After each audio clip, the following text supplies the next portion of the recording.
Mae'n bore da, a croeso chi gyd i'r wyddfa bore yma ar y 9 o Awst. Mae eleni yn hedfan yn dydy. Croeso chi i Tan y Graig, ond croeso hefyd, fel o'n i'n dweud, i'r wyddfa Bro Aled. Diolch yn fawr iawn i Gwion a Sarah am i'w gwasanaeth nhw dydd Sul dwytha. A bore yma, da ni'n mynd i gael gwrando ar parchedig Alun Tudur yn Pregeth, so fydd ni'n braf cael cwmni fo. Ond cyn i ni mynd dim pellach, be mynd ni jyst troi hefo'n gilydd at yr arglwydd mewn gweddi.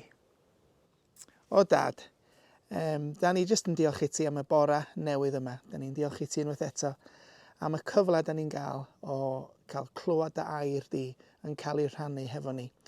Arglwydd, da ni'n gofyn y byddi di'n gwneud ni'n agored iawn i dderbyn y newyddion a'r neges sgynna ti ar ein cyfer ni gyd bore yma. Ac yng nghanol hynt a helynt bob dim sydd yn mynd o cwmpas yn byd ni arglwydd. Da ni'n diolch i ti o dad, dy fod ti yna ac yn barod i'w wrando arna ni. Yn barod i'w wrando ni'n gofyn am gymorth, am wahanol bethau sydd yn mynd ymlaen yn ein bywydau ni. Ond hefyd o dad, da ni'n diolch i ti a da ni eisiau cymryd y cyfle yma bore yma jyst i foli denw di arglwydd. Ac i foli gyda'n gilydd bod ni ar wahân o dad yn gwahanol yn ein cartrefi yn gwahanol ardaloedd arglwydd. Da ni yma yn uno arglwydd hefo'n gilydd, jyst i ddatgan yn cariad a'n diolch tuag at ti arglwydd. Da ni'n cyflwyno bob dim sydd yn mynd ymlaen yn y byd arglwydd. Da ni'n cyflwyno y trychinebau sydd yn digwydd. Da ni'n meddwl arbennig yr wythnos dwytha yma am y ffrwydriad enfawr yna'n Beirut o dad. A'r sefyllfa yn y wlad yna fel mae o. Da ni'n cyflwyno pawb yn fanna arglwydd a jyst yn cyflwyno bobl dros y byd i gyd sydd mewn helynt. Da ni'n diolch i ti am y gwaith sydd yn cael ei wneud yn y fro yma. Da ni'n diolch i ti am y gofal mae Rhodri a Mair yn rhoi drosto ni. Da ni'n diolch i ti am y technoleg da ni'n gael jyst i cael gwrando ar dy air di ac yn rhyfeddu weithiau ar sut mae pethau'n gweithio ac yn dod at ei gilydd. Ond da ni'n cyflwyno y dyfodol i ti arglwydd a da ni'n gofyn i ti arglwydd arwain ni ar ôl i'r pethau yma dechrau setlo. Da ni'n gofyn i ti wneud ni'n barod arglwydd i dderbyn yr hyn sydd gyda ti ar yn cyfer ni a bod ni'n barod i dderbyn dewyllus di a bod ni gyd arglwydd yn cymryd yr amser i ymdawelu ac i ofyn i ti o dad be sydd yn digwydd a be ti am weld yn digwydd yn y fro yma a trwy Gymru gyfan arglwydd. A sut fedrwn ni arglwydd agor ein calonna a rhannu dy air di. Arglwydd, da ni'n diolch i ti am bob dim ac yn cyflwyno bore yma yn enw dy fab Iesu Grist. Amen. Reit, yr emyn gyntaf da ni'n mynd i ganu yn y gwasanaeth bore yma ydy emyn 184. Dyro i mi weld o'r newydd.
mynd at Iesu a gofyn iddo, Athro, pa weithred dda sy'n rhaid i mi ei gwneud i gael bywyd tragwyddol?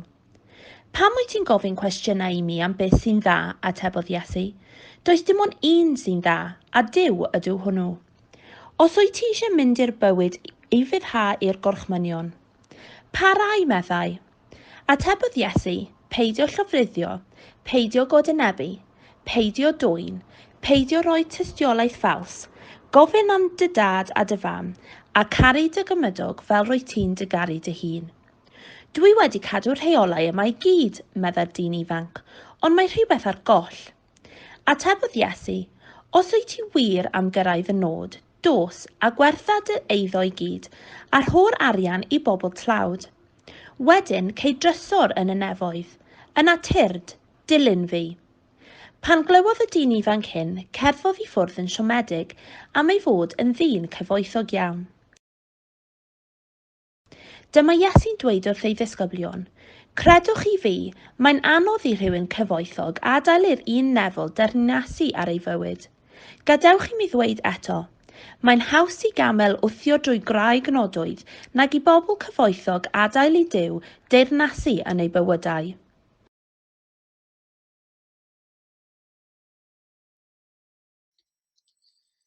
Cyfarchion i chi gyd o Ebeneser Caerdydd a hynny i eglwysi Gofalaeth Bro Aled. A ga i ddiolch yn fawr i Rhodri Glyn am y cyfle yma i rannu y pregeth efo chi am y gŵr ifanc cyfoethog.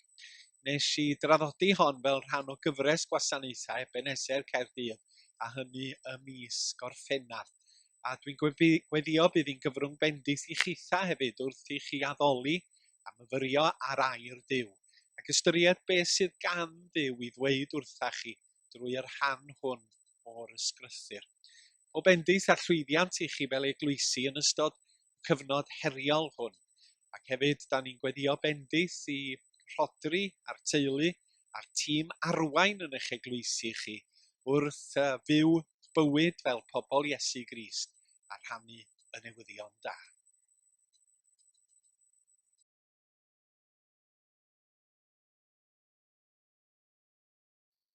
Wrth i ni fyfyrio rwan ar y darn yma o'r Beibl, dwch i ni gael gair bach o wedi arglwydd wrth i ni droi at dair. Da ni'n cyflwyno'r munudau hyn ac yn gofyn y byddi di yn goleuon meddylia drwy waith yr ysbryd glân, fel yn bod ni yn deall hyn yn well, dy ddeall di yn adnabod yr arglwydd Iesu mwy a mwy, a fod yn profiad ysbrydol yn dyfnhau, fel yn bod ni'n dywasanaethu di fwy. Wyt ti'n gwybod heddiw yma beth ydy'n hangen ni a beth ydy cyflwr yn calonna, a da ni'n credu drwy y gair bod gen ti rhywbeth i ddweud wrtha ni fel addolwyr yn awr. Felly tyr dim plith ac esbonia dair yn enw Iesu Grist. Amen. Wel, dewch i ni fynd at y darn mae Elin newydd i ddarllen. Dyma na ŵr yn mynd at yr arglwydd Iesu a gofyn iddo fo'r cwestiwn, beth sy'n rhaid i mi ei wneud i gael bywyd tragwyddol? Oedd yn awyddus i drafod materion crefyddol neu ysbrydol. A mae o'n ymddangos yn berson di-ffiant. Oedd o'n trio baglu'r arglwydd Iesu fel y Pharisiaid wedi trio ei wneud. Ond oedd yn chwilio am atebion i bethau yn pwyso ar ei galon. A mae'n bwysig yn bod ni'n gofyn cwestiynau ynglyn â ffydd ac ynglyn â Christnogaeth, ac am bethau da ni'n ansicr ynglyn â nhw. Da ni ambell dro fel Cristnogion yn ymddwyn fel lloian dydan, jyst yn derbyn pethau. Ond mi oedd Iesu yn gwrando ar gwestiynau pobl ac yn rhoi atebion iddyn nhw. A mae'n bwysig i ni ofyn y cwestiynau. Gofyn i ni'n hunan am yn ffydd. Gofyn i ni'n hunan ystyr bodolaeth, perthnasedd Duw i'n bywyd. Pwy ydy Iesu Grist, fel yn bod ni'n cael yn herio a fel yn bod ni yn dysgu. Oherwydd, drwy ofyn cwestiynau, mae drysa yn agor. A drwy ofyn cwestiynau am yr Iesu ac am y ffydd, mae Duw yn ateb drwy ei air. A dyna ddigwyddodd yn y fan yma, dyma Iesu Grist yn ateb y dyn yma.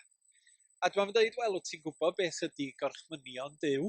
Paid llofruddio, paid godi nebu, paid dwyn, paid rhoi tystiolaeth ffug, paid twyllo, ac ofala yn dda am dy dad ac yn dy fam.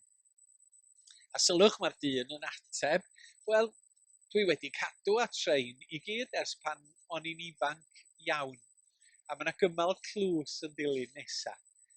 Roedd Iesu wedi hoffi'r dyn yn fawr. Ond yna rhywbeth yn atyniadol, mi ond yna rhywbeth yn hyfryd yn y dyn, rhyw ddiffiantrwydd heintus. Ac yna mae Iesu Grist yn ei atab o eto, mae yna un peth arall ar ôl yn does. Dos di a gwertha dy iddo i gyd a'r holl arian i bobl dlawd. Wedyn mi fyddi di'n cael trysor yn y nefoedd yn natur dilyn fi. Rwan ta, wrth atab o, diolch yn ymddangos bod Iesu yn ateb yn uniongyrchol y cwestiwn nath y dyn i ofyn, sef, beth sy'n rhaid i mi i wneud i gael bywyd tragwyddol? Ni deud mae Iesu Grist rhoi'r clodion rhanna dy iddo i gyd ac fe geidi bywyd tragwyddol. Mae o leia'n deud dau beth wrth ymateb. Mae'n deud yn gyntaf, mae'n ddisgwyliedig fod pobl Dduw, mae'n ddisgwyliedig i ni fel Cristnogion i fod yn bobl sydd yn hael, efo'n eiddo ac efo'n arian. A fod yr heilioni hwnnw'n adlewyrchu heilioni Duw ei hun yn Iesu Grist. Bod ni ddim yn bobl gryntachlyd efo'n eiddo. Ni ydy goleuni'r byd. A mae'r goleuni yna i fod i lewyrchu drwy yn gweithredoedd ni sydd yn gwneud lles o fewn ein cymdeithas. Dyna'r peth gyntaf. A wedyn ar ail beth mae Iesu yn ei awgrymu ydy, nad ydy'r dyn yma wedi cadw y gorchmynion i gyd fel oedd o yn tybio. Wel, mewn gwirionedd, does na neb wedi cadw y gorchmynion ar wahân i un, a Iesu Grist ydy hwnnw. A gadwodd pob un dot a iot o gyfraith Duw ei hun. A sylwch wrth ateb y dyn, mae Iesu'n rhestru ail ran y 10 gorchymyn. Na ladd, na odineba, na ladrata, na ddwg gam dystiolaeth ac anrhydedda dy dad a dy fam. Ond ydych chi rioed i sylwi bod Iesu yn hepgor un o'r gorchmynion, sef y 10fed gorchymyn. A dyma'r gorchymyn hwnnw i chi, paid chwennu'ch tŷ rhywun arall, paid chwennu'ch ei wraig, na'i was, na'i forwyn, na'i darw, na'i asyn, na dim byd sydd gan rhywun arall. Ac wrth ateb, oedd Iesu wedi gadael hwnnw allan. A mae'r 10fed gorchymyn yn dweud yn glir be mae'r gorchmynion eraill yn ei awgrymu, sef bod cyflwr yn calonna ni yn ein harwain i anufuddhau i Dduw ac i addoli pethau da ni'n gallu galw yn eilunod. Ac o ganlyniad mae'n rhaid newid cyflwr yn calonna o flaen Duw. A dim ond un sydd yn gallu newid yn calonna ni, a Iesu Grist ydy'r person hwnnw. Mi oedd Iesu Grist yn gwybod fod calon y dyn yma, i anwyldeb, i dynerwch, yn galon ariangar a chryntachlyd. Oedd yn tueddu tuag at chwenychu mwy o gyfoeth iddo'i hun, yn hytrach na bod yn hael efo'r hyn oedd ganddo fo. Doedd ei galon o ddim yn y cyflwr cywir ger bron Duw. A dyma pam bod Iesu Grist yn dweud wrtho fo, gwerth dy iddo i gyd a'r holl arian i bobl dlawd. Wedyn cei di drysor yn y nefoedd yn atyrd dilyn fi. Oedd Iesu'n gwybod beth oedd cyflwr i galon, ac mi oedd dyn yma yn amaharod i newid hynny, oherwydd mi oedd o'n gyfoethog iawn. A cherddodd i ffwrdd oddi wrth yr arglwydd Iesu yn siomedig. Roedd yn caru i gyfoeth a i iddo yn fwy nag oedd o yn caru Duw. Mae rhaid ni ofyn y cwestiwn, beth ydy'n hymateb ni Iesu Grist yn dweud hyn.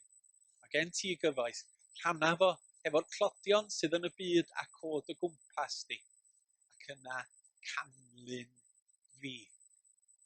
Oes na besa yn y bywyda ni, da ni'n gwrsod ildio i Dduw, sydd yn rhwystyr rhyngon ni a Duw a dilyn yr arglwydd Iesu. Be mae'r Beibl yn ei ddysgu ydy fod chwynhchu yn ymwneud â manteisio ag elwa yn bersonol. Yr awydd sydd yno ni gael mwy a mwy na'r hyn da ni'n ei angen mewn gwirionedd i fyw. Tŷ mwy, ceir mwy, mwy o ffrindiau, bwyd mwy blasus, cyflog mwy ac yn y blaen ac yn y blaen. Ond mae Iesu'n pwysleisio nad ydyn ni'n canfod hapusrwydd a bodlonrwydd mewn cyfoes na thrwy chwynhchu mwy o bethau. Medda'r Iesu, byddwch chi beth? Mae pobl yn ei chael i mor anodd i adael i Dduw deyrnasu yn ei bywydau. Mae'n haws i gamel wthio drwy grau nodwydd ac i bobl gyfoethog adael i i Dduw deyrnasu yn ei bywydau. A mae'n diwylliant gorllewinol ni yn bwydo yn hawdd ni i chwynhchu'n bwydo'n chwant ni. I raddau helaeth mae'r economi'n seiliedig i raddau ar yn chwant am fwy na'r hyn da ni angen, am fwy na'r hyn sydd ganddo ni. A maen nhw'n perswadio ni dydd ar ôl dydd, nad ydyn ni'n fodlon fel rydan ni. Ond os cawn ni y peth nesaf, y peth mwy newydd, yna ar ôl cael hwnnw, mi fyddwn ni yn fwy bodlon. Pryna lyfr, pryna declyn, pryna ffôn newydd, pryna gamera, pryna gar, pryna ddillad, ac yna mi fyddi di yn fwy bodlon. Ond y gwir ydy, wedi ni gael y pethau hynny, da ni isio mwy, da ni isio rhywbeth arall, dro ar ôl tro ar ôl tro, oherwydd dydy'r pethau sydd ganddo ni, a'r pethau da ni'n ei gael ddim yn bodloni ni. A ffurf ar addoli rhywbeth heblaw Duw ydy hyn, ynde? Ffurf ar eilyn addoliaeth, oherwydd y peth nesaf sydd yn cynnig hapusrwydd i ni, nid fod ganddo ni hapusrwydd ar hyn o bryd. A mae rhaid i ni ddysgu fod yn fodlon yn cyflwr presennol ac nid yn y pe bai gen i rhywbeth yn y dyfodol. Mi fyswn ni'n hapus pe bai gen i swydd well, pe bai gen i dŷ mwy, pe bai gen i ŵr callach, pe bai gen i blant, pe na bai gen i blant.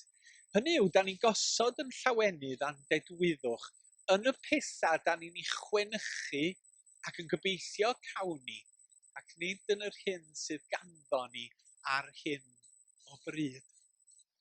Mae Iesu'n gwybod yn iawn beth ydy angenrheidiau ac anghenion materol yn bywydau ni. Ond mae o'n dweud ar yr un pryd, nawn ni ddim cael bodlonrwydd yn y pethau hynny. Oherwydd dim ond yn niw da ni'n cael dedwyddwch a bodlonrwydd a thangnefedd yn calonna. A hynny trwy gredu a dilyn Iesu Grist. Mae'n diddannwch wedyn, nid mewn pethau, neu mewn cael mwy, neu mewn rhywbeth fydda ni'n gael yn y dyfodol, ond yn y cariad rhyfeddol yma Duw wedi ddangos a'i ddatguddio yn Iesu Grist. Bod o wedi anfon Iesu i'r byd, wedi dysgu ni sut i fyw. Bod Iesu wedi byw bywyd perffaith yn ein lle ni. Bod Iesu wedi mynd i'r groes yna mwyn yn cadw ni a chymryd cosb o'n pechoda ni.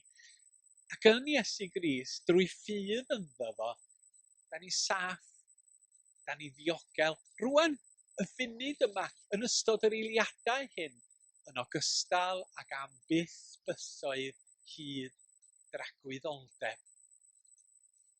Dydy chwynhchu pethau ddim yn bodloni ni. Dydy cael pethau ddim yn bodloni ni. Yr hyn sydd yn dod â dedwyddwch ydy ffydd yn niw drwy Iesu Grist.